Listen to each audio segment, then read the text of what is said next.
મહીસાગરના બાલાસિનોરમાં પીવાના પાણીની પાઇપ તોડી નાખવાનો વિડીયો વાયરલ થયો છે। મને નહીં તો કોઈને નહીં તે ભાવના રાખી પાણીની મુખ્ય પાઇપ કુહાડીથી તોડી નખાઈ છે।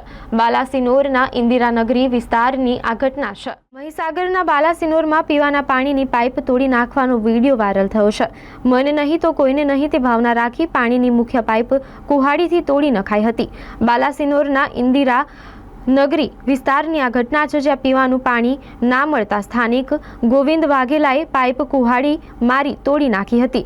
બાલાસિનોર નગરપાલિકામાં ઉનાળાની શરૂઆતમાં જ પીવાના પાણી માટે રજળપાટ શરૂ થયો છે।